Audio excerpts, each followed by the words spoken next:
Hello बच्चों, स्वागत है आप सबका आपके और हमारे यूट्यूब चैनल पर। तो चलिए आज का सवाल आप लोगों के सामने देखिए।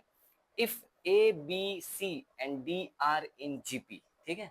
जीपी का मतलब ज्योमेट्रिक प्रोग्रेशन आप लोग को हम बताए हैं, ठीक है। ए बी सी डी जो है जीपी में है, ठीक है।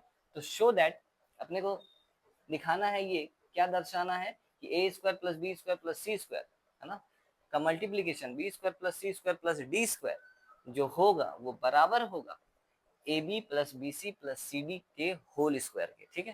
तो ये साबित करके बताना है। तो चलिए फटाफट से शुरू करते हैं कि कैसे होगा ये सवाल। अब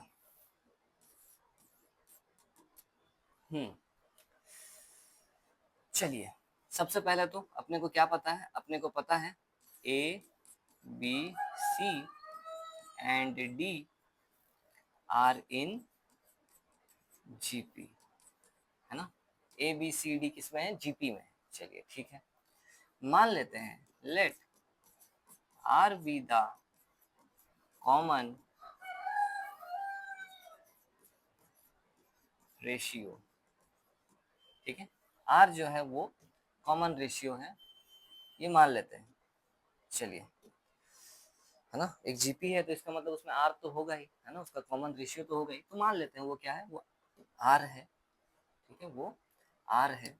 चलिए, इसके बाद अब अगर आप लोग जीपी के बारे में अगर मेरा वीडियो देखे हैं जीपी वाला, तो आप लोग को पता होगा कि ये अगर ये पहला टर्म है, ठीक है, मतलब ये ए बी सी डी एक जीपी के टर्म है। तो अगर हमको ये टर्म चाहिए, ये टर्म चाहिए, किस प्रकार से निकलेगा, ये सब जीपी में है, इसका मतलब सबका अनुपात यानी कि सबका रेशियो बराबर होगा, बी अपॉन ए, सी अपॉन बी, है ना, डी अपॉन सी, ये सारा बराबर होगा, ठीक है। ये बराबर होना चाहिए तभी वो जीपी होगा। तो यहाँ पर अगर पहला टर्म तो ए है, ठीक है, दूसरा जो बी है, ये बी कैसे मिलेगा, बी उसके पहले वाला जो टर्म है उसको आर से कॉमन रेशियो से मल्टीप्लाई करने पर मिलेगा, है ना। जैसे कि एक है, मान के चलिए 3 है, 9 है, 27 है और 81 है, और इस प्रकार से चल रहा है। ऐसा एक जीपी है। तो कैसे मिलता है, पहला वाला टर्म को आर का मान निकालना होता है। सबसे पहले आर का मान क्या आएगा, दूसरा में से पहला वाला को भाग देंगे तो कितना, 3। तो यहाँ पर देखिए आर का मान कितना आ गया है, 3 आ गया। इसी को हम लोग आर बोलते हैं, कॉमन रेशियो। सभी जगह आप बराबर होगा, इससे इसको भाग दे दीजिए, इसके इसको भाग दे दीजिए, बराबर होगा, तभी वो जीपी है। और पहला टर्म तो ठीक है जो है, दूसरा टर्म कैसे मिलता है, दूसरा टर्म जो मिलता है वो पहले टर्म में आर के मल्टीप्लीकेशन से मिलता है। 3 गुना 3 कितना हो जाएगा, 9। ये वाला टर्म अगर चाहिए तो ये कैसे मिलेगा, जस्ट उसके पहले वाला टर्म को अगर हम आर से मल्टीप्लाई कर देते हैं तो ये मिलेगा। ये कैसे मिलेगा, जो जस्ट उसके पहले वाला टर्म को अगर आर से मल्टीप्लाई कर देते हैं तो ये मिल जाएगा, ठीक है। तो यही यही लॉजिक का इस्तेमाल करते हैं, ठीक है। यहाँ पर बी कैसे मिलेगा, पहले वाले टर्म को उसके कॉमन रेशियो से मल्टीप्लाई करने पर मिलेगा। चलिए, सी ये वाला टर्म कैसे मिलेगा, उसके पहले वाले टर्म को आर से मल्टीप्लाई करने पर मिलेगा। चलिए, बी का वैल्यू तो निकाले हैं, क्या है, ए और आर है, और एक आर से मल्टीप्लाई हो रहा है तो यानी कि ये हो जाएगा ए आर स्क्वायर। डी कैसे मिलेगा, देखिए जस्ट उसके पहले वाले यानी कि सी से आर को मल्टीप्लाई करने पर मिलेगा। सी का वैल्यू निकाले हैं जो कि ए आर स्क्वायर है, और एक आर से मल्टीप्लाई होगा यानी कि ए आर क्यूब हो जाएगा, ठीक है। यहाँ तक देखिए ध्यान से, हम क्या किए, हम ए और आर के पदों में इन सभी का मान निकाल कर रख लिए ए और आर के टर्म्स में, ठीक है। अब इन मानों को हम यहाँ पर पुट करेंगे, एक बार एलएचएस में पुट करते हैं, एक आंसर निकालते हैं, फिर आरएचएस में पुट करेंगे, आंसर निकालेंगे, दिखा देंगे दोनों आंसर तो बराबर है, यानी कि ये हिस्सा और ये हिस्सा बराबर है, एलएचएस और आरएचएस बराबर है, ये साबित करने वाले हैं, ठीक है। तो चलिए यहाँ तक तो ठीक है, जीपी का बस नॉर्मल इंट्रोडक्शन के हिसाब से हम ये सारा चीज निकाले हैं, ठीक है। चलिए आगे बढ़ते हैं, एलएचएस को ले लेते हैं अब। यहाँ पर एल एच एस अपने पास है, ये पूरा हिस्सा, ठीक है, इसको ले लेते हैं। चलिए,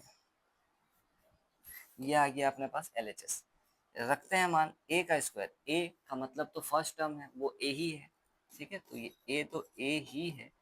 बी, बी का मतलब क्या है, ए आर के टर्म्स में, यहाँ पर बड़े वाले ब्रैकेट का इस्तेमाल कर लेते हैं क्योंकि यहाँ छोटा ब्रैकेट का इस्तेमाल होगा। बी का है ए आर और इसका क्या है, होल स्क्वायर चल रहा है, प्लस सी, सी क्या है देखिए ए आर स्क्वायर है, तो ए आर स्क्वायर का भी होल स्क्वायर चल रहा है। ये वाला हिस्सा खत्म हो चुका है। इस हिस्से को शुरू करते हैं। यहाँ पर क्या है, बी स्क्वायर, बी का वैल्यू देखिए ए आर, बी का वैल्यू है ए आर, तो ए आर का स्क्वायर प्लस सी का वैल्यू देखिए, सी का वैल्यू है ए आर स्क्वायर, तो ये हो जाएगा ए आर स्क्वायर का होल स्क्वायर, है ना। अब प्लस डी, डी का वैल्यू देखिए क्या है, ए आर क्यूब, है ना। तो यहाँ पर देखिए ए आर क्यूब का भी होल स्क्वायर आ जाएगा। और ये ब्रैकेट बंद कर दिए, दोनों ब्रैकेट बंद हो चुका है, ठीक है। इसको हल करते हैं आगे। ब्रैकेट को, ये इसके होल पावर 2 है, दोनों पर पावर आ जाएगा, यहाँ पर पावर 2 है, दोनों पर आ जाएगा। सभी का इस प्रकार से हल कर लेते हैं, ठीक है। तो यहाँ कर लेते हैं, चलिए आगे। LHS जो भी आ रहा है, पहले तो ए स्क्वायर है, ठीक। आगे यहाँ पर देखिएगा ए स्क्वायर आएगा, आर स्क्वायर आएगा, ठीक है। ब्रैकेट जैसे ही खोलेंगे तो ए स्क्वायर आर स्क्वायर आ जाएगा। यहाँ पर क्या आएगा, यहाँ पर आ जाएगा आपके पास ए स्क्वायर, ए का स्क्वायर करेंगे ए स्क्वायर, आर का स्क्वायर है, ठीक है। यहाँ पर देखिए आर का स्क्वायर है, उसका भी स्क्वायर, पावर पावर मल्टीप्लीकेशन, है ना। दो पावर मिलकर 4 पावर, गुना हो जाएगा पावर, ठीक। ये तो ये वाला हिस्सा आया, खाली इस तरफ वाला हिस्सा। चलिए ये बस इस तरफ वाला हिस्सा आया है ना, इसको ब्रैकेट में बंद करके रखते हैं। इधर क्या आता है देखते हैं। चलिए इस तरफ वाला हिस्सा को हल करते हैं। ए स्क्वायर आर स्क्वायर दिखाई दे रहा है, ये आ रहा है सबसे पहला term A square R square plus A square R to the power 4, ये आ रहा है A square R to the power 4 plus ये आ रहा है A square R to the power कितना, 3 दूनी 6, ये आ रहा है A square R to the power 6। चलिए हल करते हैं इसको। यहाँ से इस ब्रैकेट से कॉमन अगर निकाला जाए तो ए स्क्वायर बाहर आ जाएगा, यहाँ पर बचेगा 1 प्लस यहाँ ए स्क्वायर निकाल लिया है आर स्क्वायर, यहाँ पर देखिए ए स्क्वायर निकल गया है, आर टू दी पावर 4 यहाँ पर बच रहा है, ठीक है। अब इस वाले ब्रैकेट से सेम क्या है, देखिए ये पूरा चीज सेम है, ए स्क्वायर आर स्क्वायर बाहर आ जाएगा, बचेगा क्या ब्रैकेट के अंदर, फिर ये पूरा निकल गया 1 बचेगा, यहाँ पर ए स्क्वायर निकल गया आर स्क्वायर, तो यानी कि आर स्क्वायर बच रहा, यहाँ ए स्क्वायर निकल गया, आर का पावर 6 में से 2 पावर निकल गया, मतलब कितना 4 बच रहा है। चलिए ऐसा हो गया।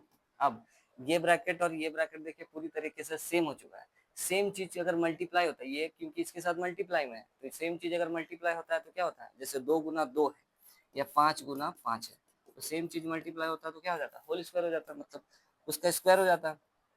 तो यहाँ पर भी सबसे पहले तो ए टू दी पावर 2 है, ए टू दी पावर 2 है, बेस सेम होने के कारण पावर ऐड हो जाएगा, 2 और 2 मिलके 4, आर का पावर 2 चल रहा है, और यहाँ पर ये दोनों चीज जब आपस में मल्टीप्लाई होगा तो ये होल स्क्वायर बन जाएगा, ठीक है। इसका पूरा का स्क्वायर बन जाएगा, क्योंकि डबल टाइम से 2 टाइम्स हो रहा है ना, डबल हो जा रहा है वो। चलिए ऐसा कुछ आया है अपने पास, अपना LHS का मान, ठीक है, ये LHS आया। अब RHS को हल करते हैं और दिखा देते हैं कि यही आया है, तो अपना LHS RHS बराबर हो जाएगा, है ना, जैसा कि उन्होंने बोला था, शो दैट। चलिए कर देते हैं, अगले पेज में करते हैं AB plus BC plus CD, RHS है AB plus BC plus CD का होल स्क्वायर, ठीक है। चलिए मान बैठाते हैं, ए तो ए ही था, है ना, ए तो ए ही था, बी क्या था, बी था ए इंटू आर प्लस बी क्या था, बी था ए इंटू आर, सी क्या था ए आर स्क्वायर प्लस सी क्या था ए आर स्क्वायर था, और डी क्या था ए आर क्यूब था, ठीक है। आप देख सकते हैं ऐसा ही था, ए बी जो है ए आर था, सी क्या था ए आर स्क्वायर था, और डी क्या था ए आर क्यूब था, ठीक है। तो इसी प्रकार से मान भर दिए हैं, बी के जगह पर, सी के जगह पर और डी के जगह पर, ठीक है। चलिए सब मान भरा गया है, मल्टीप्लाई करेंगे अगर इसको अंदर तो ये बन जाएगा ए स्क्वायर आर, है ना, ए और ए पावर 1 1 करके 2 हो जाएगा, और आर प्लस ये हो जाएगा ए टू द पावर 2 और आर टू द पावर कितना 3 प्लस ये हो जाएगा कितना ए टू द पावर 2 और आर टू द पावर ये हो जाएगा 5 और इसका होल स्क्वायर, ठीक है। चलिए अब क्या कर सकते हैं, कॉमन ले लेते हैं, अंदर में से क्या कॉमन दिख रहा है, ए स्क्वायर आर तो सभी के पास है ना, तो निकाल लेते हैं, ए स्क्वायर आर सभी के पास है, बच क्या रहा है बच रहा है इस जगह पर तो कुछ भी नहीं 1, इस जगह पर ए स्क्वायर तो निकल गया है, आर निकल गया है, तो यहाँ पर बच रहा है आर स्क्वायर प्लस ए स्क्वायर निकल गया है, आर स्क्वायर नहीं आर निकला है, तो यहाँ पर बच रहा है आर टू द पावर 4 और इस पूरा चीज का होल स्क्वायर चल रहा है। ठीक है, चलिए ठीक है, आगे क्या, अब होल स्क्वायर दे देते हैं अपना अपना हिस्से में, ये होल स्क्वायर इसका भी है, इसका भी है और इस टर्म का भी है, तो सबका दे देते हैं अलग अलग से। ए के पास दे देंगे तो ए टू दी पावर 2 और पावर 2 मिलकर पावर 4 हो जाएगा, आर का क्या हो जाएगा, आर स्क्वायर हो जाएगा, पावर 1 है और ये 2 पावर ऊपर से आएगा तो 2 हो जाएगा, और यहाँ पर इसके ऊपर भी आ जाएगा A plus 1 plus R square, R to the power 4 के ऊपर भी ये पावर आएगा क्योंकि इसका भी है। ठीक है, और देखिए अपना कुछ इस प्रकार से बना है ना, जो कि आप देख सकते हैं यहाँ पर जो बना था A to the power 4 R square, है ना, A to the power 4 R square, 1 plus R square R to the power 4, 1 plus R square R to the power 4 और उसका होल स्क्वायर और उसका होल स्क्वायर बराबर बन गया, सेम बन गया, पूरा एकदम हूबहू बन गया एलएचएस और आरएचएस एकदम बिल्कुल सेम बन गया। इस बात का मतलब है कि एलएचएस और आरएचएस आपस में बराबर है। इसका मतलब है कि जो चीज उन लोग दिया था वहां पर शुरू में जो लिखा हुआ था लाइन, उस लाइन को लिख देंगे, हो जाएगा साबित। ठीक है, L H S equals to R H S, इस बात का क्या मतलब है, इस बात का मतलब है ये हिस्सा और ये हिस्सा आपस में बराबर है। ठीक है, तो इस प्रकार से कुछ हम लोग इसको साबित करते हैं, देख सकते हैं बड़ा ही अच्छा तरीका है साबित करने का। ठीक है, नॉर्मल सा है थोड़ा सा, बस ये जीपी का जो इंट्रोडक्शन है उसके हिसाब से ये हिस्सा लिख लेना है, बाकी तो बस कैलकुलेशन है, पावर तोड़ना है, पावर लगाना है, जोड़ना है। ठीक है, वही करना है।